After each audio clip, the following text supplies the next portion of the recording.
It feels like we're on the edge of something big here, this war in Ukraine. It seems like it's moving into a decisive phase. I agree. I think the stakes are incredibly high. And every move that either side is making right now seems to be signaling that they're really pulling out all the stops. Yeah.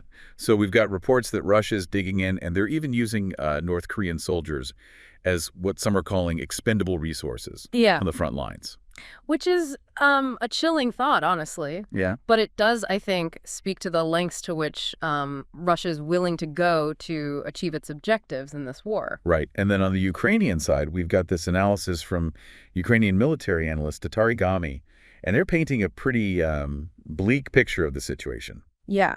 Gami's insights are worth considering because they point to the fact that Ukraine is facing some very serious challenges, not just in terms of manpower and, just the sheer number of bodies that they can put on the front lines, but also in terms of strategy, in terms of their military structure, in terms of, how they're actually approaching this conflict. So let's dive into the specifics of what's happening on the front lines right now. What can you tell us about the latest developments? Well, it seems that the eastern regions of Luhansk and Donetsk are the most active battlefronts. And in Luhansk, Russia seems to have made some advances near a town called Dorna. Oh, They've also captured a town called Terny, which has forced Ukrainian forces to withdraw from Tura. okay. And then what about Donetsk?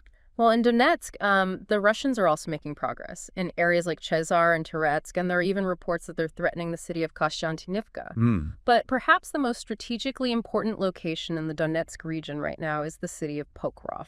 Pokrov. Okay.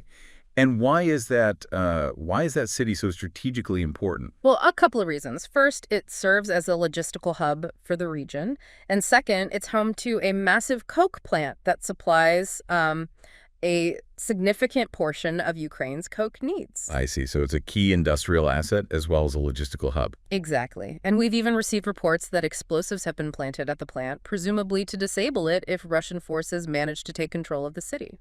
Wow. So Ukraine is essentially willing to cripple its own infrastructure to prevent it from falling into enemy hands. That's a pretty drastic measure. I mean, it really underlines the desperation of the situation, doesn't it? It does. It highlights the fact that they're willing to take extreme measures to prevent the Russians from gaining a strategic advantage. So we've got Russia pushing hard on the ground in the east. Ukraine is trying to hold them off. And then at the same time, we've got the U.S. stepping up its efforts to apply pressure on Russia from the outside. Right. We've got a new aid package that's just been announced for Ukraine, which includes a significant amount of military equipment. And we've also got new sanctions that are being implemented, targeting Russia's energy sector, specifically what's being called their shadow fleet. Their shadow fleet. What is that exactly? Can you explain that to our listeners? Sure. A shadow fleet is essentially a collection of ships that are operating outside of traditional regulatory frameworks. And Russia is using these ships to transport oil to countries that are still willing to buy from them, despite the sanctions. I see. So by targeting this shadow fleet, the U.S. is hoping to further restrict Russia's oil revenue and weaken their economy. Exactly. And it seems like Ukraine is playing its part in this economic pressure campaign as well. Yeah. They recently cut off Russian gas transit through a major pipeline that runs through their territory. Right. And that's already having a noticeable impact. Gazprom, which is Russia's state-owned gas company, has already announced significant job cuts as a direct result of losing this transit route. So we're seeing a multifaceted approach here. Ukraine is resisting on the ground. The U.S. is applying economic and military pressure. And it seems like even ordinary Ukrainian citizens are willing to make sacrifices to contribute to the war effort. Absolutely. And it creates this very complex, very dynamic situation where it's really difficult to predict what's going to happen next. Yeah, it's a very fluid situation. Yeah. And there's no clear end in sight at this point. Right. And while all of this is happening, it's crucial to remember the human cost of this war. The millions of Ukrainians who have been displaced from their homes, the countless lives that have been shattered by the violence. You're absolutely right. The human toll of this conflict is immeasurable, and it's something that we should never lose sight of. And while we're talking about sanctions and economic pressure, we also have to remember that these measures are having an impact on ordinary Russian citizens as well. Right. They're facing rising prices, they're seeing shortages of goods, and there's a growing sense of isolation from the rest of the world. Yeah. It's a stark reminder that wars are never just fought between governments or armies. They always have far-reaching consequences for individuals and societies. Precisely. And as we continue to delve deeper into this conflict, it's essential to keep these human stories in mind and to consider the long-term impact that this war is going to have on the lives of those who are caught in its crossfire. It's a stark reality, and I think one that sometimes gets lost in all the talk about geopolitics and military strategy. We're talking about real people here. Yeah. It's not just the immediate impact either. This trauma of war, it can have these really lasting effects Absolutely. for generations. Yeah, and the longer it drags on, the deeper those scars will be. I mean, it's a tragedy of just immense proportions. Yeah, and it makes you think, it really underscores that urgency of finding a peaceful resolution. It does. But, as we've been discussing, that path to peace, it's incredibly complex. It is. There are so many obstacles, so many factors at play. Competing interests. It's hard to imagine everyone just coming to the table willing to make concessions. Right. It's a daunting task, and I don't think anyone has the answers, really. But I think it's important to remember that diplomacy, as challenging as it is always the preferred option. Right. And, speaking of the wider implications, it's clear that this war is already reshaping the global landscape. We're seeing those Cold War tensions kind of come back, realignment of alliances. There's this growing sense of unease about the future of international security. What are your thoughts on that? I think it's a wake-up call, in a sense. It's forcing us to confront the I guess the fragility of the global order, and the fact that maybe the systems that we have in place to prevent conflict, they're not adequate. And it's highlighting just how interconnected everything is. It is. How these events in one corner of the globe can have these ripple effects that are felt all over the world. And we're seeing it in the economic sphere, rising energy prices, supply chain disruptions, in the political sphere, the increased polarization. And even in the social sphere, I mean, there's this surge in misinformation and propaganda. It's a lot. Yeah, it's a complex web of interconnected challenges. It is. So where do we go from here? I mean, what are some realistic scenarios for ending this conflict? What can be done to mitigate the damage that's already been done? Well, I think it's important to acknowledge that there's no quick fix. This is a deep-rooted conflict. It has a long and complicated history.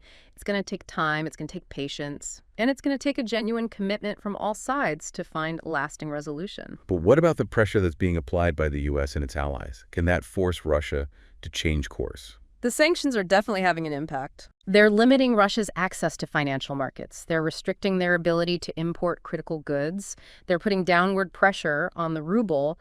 But whether those economic pressures are going to actually translate into political change within Russia, well, that's a different question. Right. And there's a lot of debate about how effective sanctions really are. There is. Some argue that they're too slow to have a real impact, or they hurt ordinary citizens more than they hurt the ruling elite. Right. And those are valid concerns. Yeah. And then there's also the argument that sanctions can even backfire, that they can make the targeted country even more resistant to compromise. Right. And strengthen nationalist sentiment. Exactly. It's a very complex debate. There's no doubt that sanctions can have unintended consequences, and they're certainly not a magic bullet, a silver bullet. Right. But they can be a tool. Right. They can.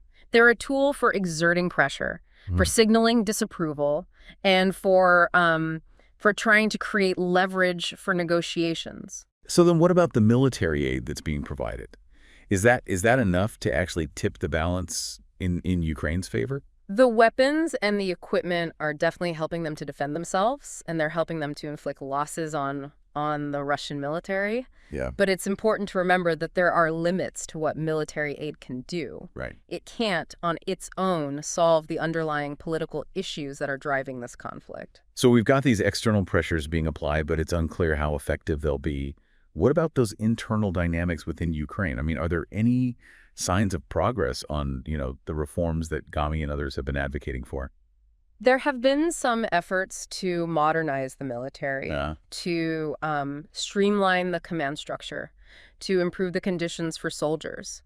But progress has been slow. Yeah. And there's still a lot of, I think, resistance to change within the sort of entrenched military establishment. Well, it's like a classic case of the bureaucracy being slow to adapt.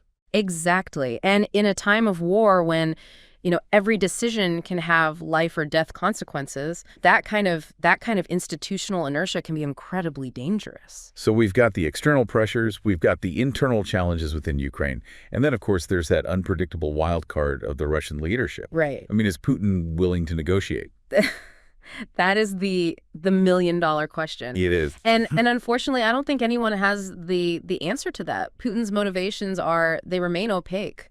His decision-making process is shrouded in secrecy. Right. It's a reminder that even with all the intelligence gathering, all the analysis that's being done, we're still operating with a degree of uncertainty here. We are. We can make educated guesses about what might be going on inside the Kremlin, but we don't know for sure what he's thinking, and we don't know for sure what he's planning to do next. Right. And that unpredictability makes this whole situation even more dangerous. It does. Now, we're dealing with a leader who's shown himself to be willing to use force to disregard international norms. Right. To prioritize his own ambitions, his own geopolitical ambitions above all else. It's a sobering thought. It is. It makes the task of finding that peaceful resolution seem even more challenging. It does, but I think it's important to remember that even in the darkest of times, there's always a glimmer of hope. Yeah. And I think in this case, that hope lies in the resilience of the Ukrainian people. Yep. It lies in the determination of the international community to support them. And it